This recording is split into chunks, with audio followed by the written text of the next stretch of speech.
Hello friends, मैं मोनिका, आपके gardener दोस्त। आज आपसे ये रात की रानी के बारे में बात करूंगी। रात की रानी का ये प्लांट है, ये व्हाइट वाली रात की रानी है। इसको रात में बहुत खुशबू आती है इसमें। और ये वही प्लांट है मेरा जो मैंने जिसकी रिपोर्टिंग और जिसमें खाद देना आपको बताया था। इसकी बहुत सारी ब्रांचेस जो हैं वो कट गई थी, लेकिन फिर भी ये देखिए सर्वाइव कर रहा है। नाइट ब्लूमिंग जैस्मिन जो है ये रात की रानी बड़ा हार्डी प्लांट, बड़ा इजी टू ग्रो प्लांट है और बड़ा विग्रसली ग्रो करता है। अगर आप इसको जमीन वगैरह में लगाए तो बड़ा तेजी से ग्रो करता है। बल्कि इसकी एक बार अच्छी इसको मिट्टी मिल जाए और अच्छा सा जगह मिल जाए इसकी, तो इतना तेजी से ग्रो करता है ये प्लांट कि आपको इसको रेगुलरली इसकी कटिंग करते रहना पड़ता है। नहीं तो ये पूरा ऊपर बेल जैसे चढ़ने लग जाता है। अदरवाइज इसको आप बुश बना के रखें कटिंग करके तो आपका पौधा बहुत सुंदर लगता है। और दूसरी चीज है कि इसकी कटिंग छोटी छोटी सी पिंचिंग जिसको कहते हैं ना, ये देखिए ये जो इसकी टिप्स जो होती हैं इनकी छोटी छोटी ऐसी पिंचिंग करते रहना चाहिए। पिंचिंग करने से क्या होगा, ये देखिए जैसे मैंने यहाँ से ये इसकी ग्रोइंग टिप को ऐसे मैंने काट दिया, तो पिंचिंग करूंगी तो नीचे से और 2 ब्रांचेस निकलेंगी। तो जो नीचे से और ब्रांचेस निकलेंगी तो ये और ज्यादा बुशी होगा और नई ब्रांचेस पे फूल ज्यादा आते हैं। इसलिए थोड़ी थोड़ी इसकी पिंचिंग आप पौधा छोटा है तो उसकी करते रहे। और बहुत ज्यादा विग्रसली ग्रो किया हुआ आपका बड़ा सारा प्लांट है तो उसको क्या है कि जब ये अब गर्मियों में देगा फूल, और फिर जब सर्दी शुरू होती है ना तब तक ये 2-3 बार फूल देता है। एक बार फूल आ गए फिर चले गए ऐसे देता है। तो जब इसके फूल आने बंद हो जाए तो इसको अच्छी तरह से प्रून कर दीजिए। खूब अच्छा इतना ऊपर से इतना ब्रांचेस को काट दीजिए 6-6, 7-7 इंच। अच्छी तरह आपने प्लांट बहुत ज्यादा ग्रो किया हुआ है तो अच्छी तरह शेप दे दीजिए। फिर ये जब फरवरी में ग्रो करके अगली गर्मी में फूल देगा तो और ज्यादा फूल देगा, क्योंकि नई ब्रांचेस निकलेंगी और नई ब्रांचेस पे फूल लगते हैं। इसके फूल जैसे आप जानते हो छोटे छोटे ट्यूब्यूलर से होते हैं व्हाइट वाली के, और ये येलो के भी देखिए ट्यूब्यूलर है, उसके थोड़े और छोटे होते हैं फूल, ऐसे ट्यूब जैसे कहते हैं। ऐसे फूलों को ट्यूब्यूलर कहते हैं। ये देखिए ऐसे होते हैं ट्यूब जैसे ऐसे। और येलो में थोड़ी खुशबू कम होती है और व्हाइट वाली में खुशबू बहुत होती है। रात के टाइम बहुत खुशबू होती है इसमें। लेकिन कई बार क्या होता है, कई लोग जो एलर्जिक होते हैं या जिनको एस्थमा होता है उनको क्या होता है कि इसके फूलों की खुशबू से एलर्जी होती है, तो वो थोड़ा सा ध्यान रखें। और ये पौधा थोड़ा टॉक्सिक भी होता है तो बच्चों से उनसे दूर रखें। ये थोड़ा सा रेस्पिरेटरी इरिटेशन कर देता है और बहुत प्रॉब्लम्स हो जाती हैं इसको। सिर दर्द वगैरह भी इससे हो जाता है। अभी हमने फ्लैश जलाया, शाम हो गई है, हम 6 बजे के करीब बना रहे हैं ये, और आज धूप भी नहीं है इस टाइम तो थोड़ा सा आपको कम अच्छा व्यू दिख सकता है। हेडेक हो जाता है इससे, पल्स रेट इंक्रीज हो जाती है और मतलब इस तरह की प्रॉब्लम्स होती हैं अगर इसको खा लिया जाए। बड़े भी खाएं, बच्चे, कोई आपका पेट भी है, तो ये इस चीज का थोड़ा सा आप ध्यान रखें। वैसे तो ये कई दवाइयों में भी इसके फ्लावर्स काम आते हैं, परफ्यूम्स बनाए जाते हैं इसके, लेकिन फिर वही है कि खाना नहीं है इसको, ये पॉइजनस प्लांट है। तो अब हम जब इसकी केयर की बात करते हैं तो ये वैसे तो जमीन में आप लगाएं तो आप कैसी भी मिट्टी में लगाएं, लेकिन गमले में जब आप लगाते हैं तो मिट्टी वेल ड्रेन्ड होनी चाहिए। और जमीन में भी आप जब लगाएं तो अगर आपकी बहुत ज्यादा हार्ड मिट्टी है तो थोड़ी सी उसमें सैंड मिला लें आप, जिसको रेती कहते हैं या रिवर सैंड कहते हैं, और खाद मिला लें अच्छी तरह से। रिच सॉइल को पसंद करता है। वैसे आप रिच खूब सारी खाद भी मिला लेंगे ना, अगर सैंड नहीं है तो भी वो सॉइल को जो है वो लाइट और पोरस बनाती है, वेल ड्रेन बनाती है। तो वो आप ऐसी मिट्टी लें, एक हिस्सा मिट्टी, एक हिस्सा सैंड, एक हिस्सा खाद ले लें, और थोड़ी सी सरसों खली, एक आधा चम्मच, 2 चम्मच सरसों खली मिला लीजिए, 2 टेबल स्पून एक 12 इंच के पॉट के लिए, और 2 बड़े चम्मच ही आप इसमें नीम खली मिला लीजिए, जिससे कोई इसमें फंगस वगैरह का कोई अटैक नहीं हो। और बोन मिल 1 मुट्ठी मिला लीजिए जब इसका पॉटिंग मिक्स बनाते हैं। बोन मिल अच्छी रहती है, जब आप कोई भी फूलों वाला पौधा लगाएं तो बोन मिल उसमें डाल लिया करें, अच्छा रहता है वो, उससे फूल अच्छे आते हैं पौधे में। तो ऐसे आप इसकी वेल ड्रेन्ड सॉइल बनाएं और धूप का पौधा है ये, इसको धूप रखे।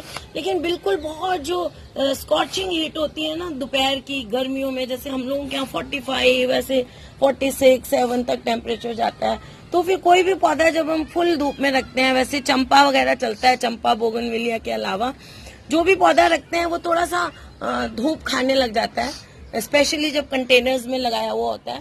तो फिर आप उसको थोड़ा ऊपर उसके ग्रीन नेट लगा दें। अब जैसे मैंने यहाँ रखा हुआ है, मेरे छत पे है, देखिए आप, रूफ टॉप पे है ये, और ऊपर मैंने ये नेट लगाई हुई है। तो धूप तो आती है इस पे सारा दिन जैसे सर्दियों में आती है, लेकिन बस वो थोड़ी छन के आती है, तो उसके जो बैड इफेक्ट्स होते हैं धूप के, उनसे बच जाता है, और जितनी रोशनी और गर्मी इसको चाहिए वो इसको मिलती रहती है। मिट्टी आप इसकी मॉइस्ट रखें, ज्यादा सॉगी नहीं होने दें, उससे जो है वो उनमें रॉटिंग हो जाएगी, और बहुत ज्यादा सूखी भी नहीं रहने दें। हाँ, थोड़ा सा जैसे हल्की सी सूखने लगती है तो अगले दिन पानी दें। देखिए मैंने इसको पानी जो है वो कल सुबह दिया था, और अभी इसकी मिट्टी देखिए मॉइस्ट है, देखिए। तो अभी मैं इसको कल सुबह पानी दूं तो चलेगा, एक दिन के बाद। कल सुबह दिया था और अब नेक्स्ट कल सुबह दूं, एक दिन बाद गर्मी के मौसम में, तो भी चलेगा। वो हमें देखना पड़ता है कि बस हमें मिट्टी मॉइस्ट रखनी है, सॉगी नहीं रखनी। और इसके नीचे एक आप ट्रे रख दीजिए, प्लास्टिक वाली जो आती है बॉटम ट्रे, तो वो अच्छा रहता है, वो मॉइस्चर भी देती है, पानी की कमी नहीं होने देती पौधे को, कभी आप भूल जाते हैं तो सन की बात मैंने कर ली कि बिल्कुल दोपहर वाली से बताएं, सॉइल की भी कर ली। फर्टिलाइजर इसको जब लगाते हैं तो अच्छा सा दें, मैंने कहा 1/3 हिस्सा, मतलब एक हिस्सा अच्छी तरह खाद दें।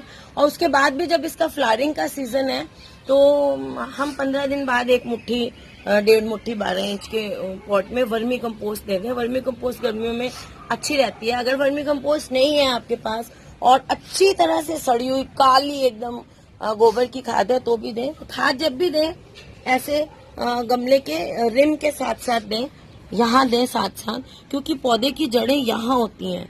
जब भी कभी आप रूट बाउंड गमले को निकाल के देखेंगे तो जड़ों का नेट जो है गमले के साथ साथ बना हुआ होता है, एक गमला बन जाता है नेट का, इनका जड़ों का, जब आप निकालते हैं रूट बाउंड गमले को। तो जड़ें यहाँ होती हैं पौधे की, तो यहाँ दें आप जो मैं खाद कह रही हूँ। और 15 दिन में एक बार इसको आप लिक्विड फर्टिलाइजर दें, कंपोस्ट ही। उसके लिए आप अपनी कंपोस्ट ही कैसे बनानी है या लिक्विड ऑर्गेनिक फर्टिलाइजर कैसे बनाना है, इस पे मेरी वीडियोस हैं। आप मेरा फर्टिलाइजर वाला मैंने एक वो बनाया हुआ है, प्लेलिस्ट बनाई हुई है मैंने फर्टिलाइजर्स की, उसमें सारी जितने फर्टिलाइजर्स मैंने बताए हुए हैं वो उन सबकी लिस्ट है। तो उसमें आप liquid fertiliser, organic liquid fertiliser देख लें या कंपोस्ट ही देख लें, दोनों में से जो भी है वो दें आप 15 दिन में एक बार। इसको भी दें और जितने भी आपके फ्लावरिंग प्लांट्स हैं उनको दें, तो आपका जो प्लांट है वो फूल अच्छे देता है।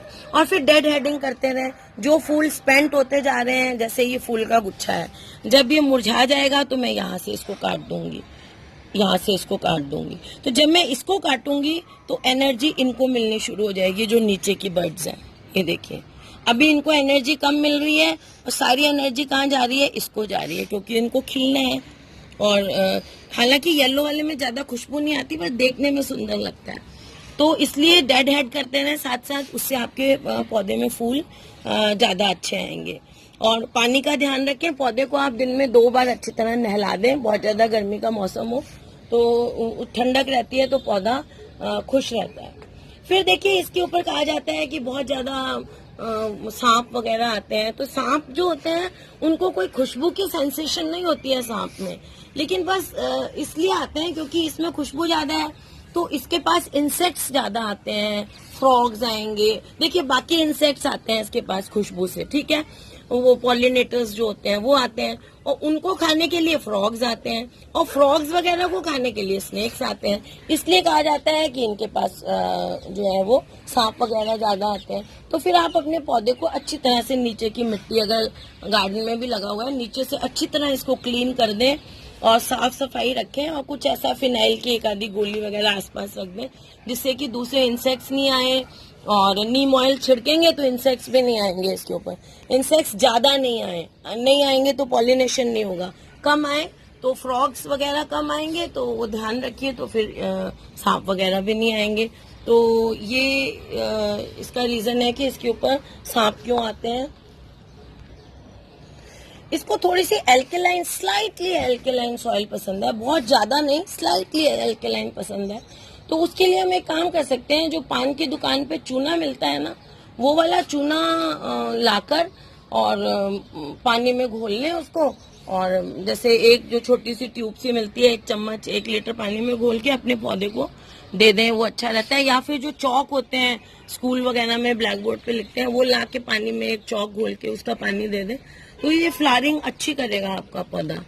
तो और सर्दियों में थोड़ी अभी थोड़ी गर्मी ज्यादा है ना, तो थोड़ी मल्चिंग कर दें इसकी आप ऊपर। मल्चिंग के लिए आप वर्मी कंपोस्ट भी डाल सकते हैं, एक लेयर वर्मी कंपोस्ट की मिट्टी के ऊपर डाल दें, बस मेन स्टेम से 1 इंच की दूरी छोड़कर, जैसे इतनी दूरी छोड़ के ऐसे आप वो डाल दें, तो वो अच्छा रहता है, इसकी जड़ों को ठंडा रखेगा और मिट्टी को मॉइस्ट रखेगा, तो वो इसके लिए गर्मियों में अच्छा रहता है। तो मल्चिंग आप कर दें थोड़ी सी, और बाकी तो सब कुछ मैंने इसके बारे में आपको बता ही दिया है। तो फ्रेंड्स, अगर आपको मेरा ये वीडियो अच्छा लगता है तो इसे लाइक करिएगा, शेयर करिएगा और मेरे चैनल को सब्सक्राइब करिएगा। Okay friends, bye.